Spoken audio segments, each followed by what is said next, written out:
Welcome in and welcome back.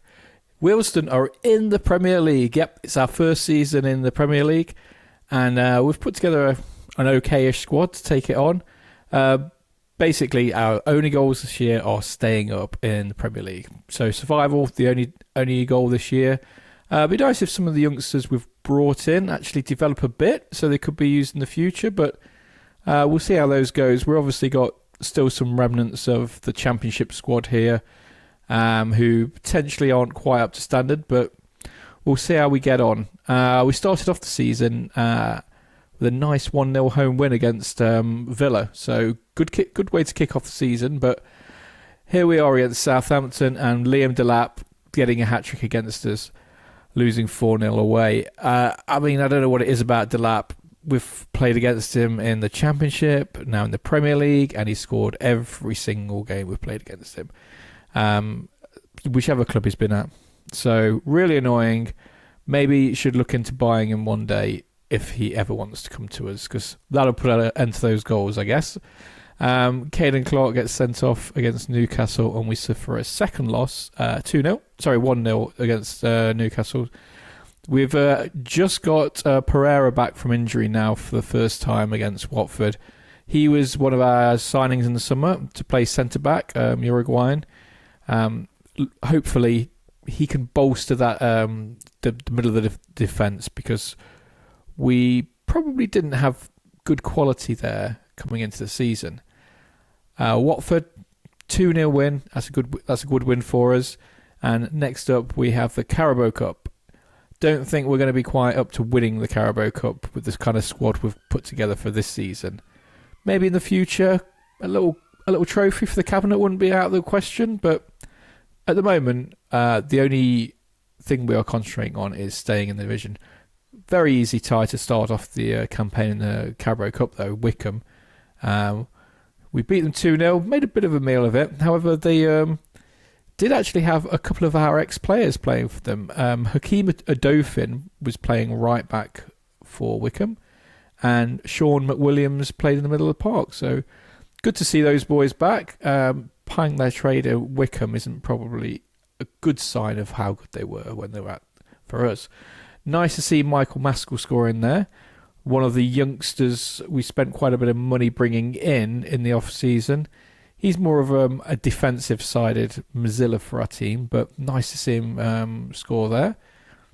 Beating Wolves 1-0, with a 1-0 win, we'll take that. So that's 3 wins now to start off the campaign. Really happy about that. Chelsea, I'm expecting us to get beaten, even though we're at home. They're a very strong side. And we were trailing 1-0 right up until pretty much the last kick of the game. 94th minute, Ferland Mendy gives away a penalty, and we'll slot that away and take a valuable draw. Now, this season, we haven't made any more additions to the team through the transfer window. No loan signings, as now you're in the Premier League. You can't really sign players on loan with no wages and no financial commitments. So just didn't really look to bring any in. So we just had no flexibility with the wages to bring any additional players in. I think the squad should be okay for this season anyway. We'll only be playing the minimum Premier League games. I don't expect a good cup run to cut in. No Europe, obviously. So yeah, hopefully this squad should be good enough to keep us up. But we'll have to see. There's Lewis Daniels scoring his first goal of the season. And I think his first goal for us as well, actually, for Wealdstone at all, completely. He was really the big money signing, looking to take on that attacking role in the midfield. Really excited by him as a youngster. We'll have to see how him and Maskell progress, and also if we manage to hold on to them if they do become good players down the line anyway. 5th in the league so far after that draw against Leeds. Disappointed to draw against Leeds as we led 2-0 and let it slip away, but every point is a valuable point in my eyes, certainly this stage of the season anyway. Here we are away at Chelsea in the Carabao Cup. Now, again, I'd expect to get beaten pretty handily here. We didn't really field a team to win this game, and we're 2-0 up now after this penalty, so we actually go on to win 3-0. Quite surprising that we beat Chelsea at Stamford Bridge in the Carabao Cup, but again, it's not really a result with that. It's that important to our season. Nice to see that our team can hold its own in the Premier League, so gives us a good platform for the rest of the season, I hope. Up next, we've got an away trip to Craven Cottage and to play Fulham. However, getting a result on the road is always going to be tricky against anybody in the Premier League.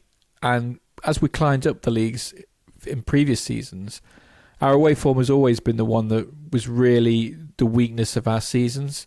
So I'm not expecting too much with the away fixtures this season anyway. Just got to concentrate on getting as many points as we can away and trying to get those victories at home. As I said, we lose 2-1 to Fulham. Probably quite unlucky if you look at the stats. But you've got to take the chances, and we potentially just don't have the quality to do so. Now we've got a home tie against Man City, and fully expected to get hammered by Man City. They take an early lead.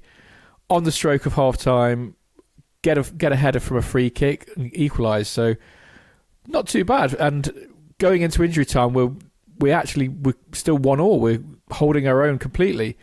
We get a breakaway here, and Burkhart's towed it in, and we've beaten Man City 2-1 at home. I mean, that is a great result. I just didn't expect us to be able to compete with the top teams this season. As you see now, we're 7th of the league, and Man City, we're actually top with a goal difference of plus 20. So how we pulled that result out of the bag, I don't know. But very happy about that. As you can see here, we've got a couple of players who they're wanting a new contract, and this is going to be a tricky time of the season because we don't want to give anybody a contract that I don't see as having a future with the team. And Kevin at left back, he doesn't really have a future. I'd be looking to replace him probably next year. And Liam Morrison was centre back, although he's quite solid. He's probably not Premier League quality. He's just underneath, so he's okay this year, but he's not in our long-term plans. But of course, when players want new contracts and you can't offer them one, then they get upset. It can cause the rest of the team to get upset. It just ruins the cohesion and the team spirit, and results can slip. So I hope it doesn't cause too much of an issue, but we go away to Brighton and get pretty much handled by them here, coming away with a 4-1 loss.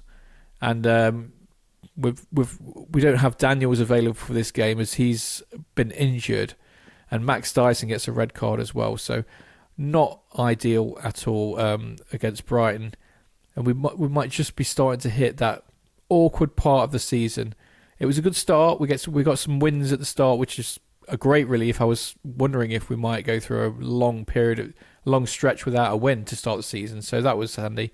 Did have some kind fixtures, I would say, to start the season. Sometimes you can get really tough fixtures to start a season, but I think they were quite kind to us this year. But as you can see from the stats, 33 shots by Brighton. I mean, 4-1 was probably a good result for us. Home to Arsenal now, and we're playing. This is the sort of result I was expecting against one of the big teams. Absolutely outplayed, absolutely thrashed, and Arsenal run away with a 4-0 win. We were without Dyson, obviously, who was suspended. Daniels and Housney were missing, so we didn't have a full team to pick from anyway. So we're currently 12th in the table. Arsenal are 5th. Thanks for watching, and I'll see you in the next episode. Goodbye.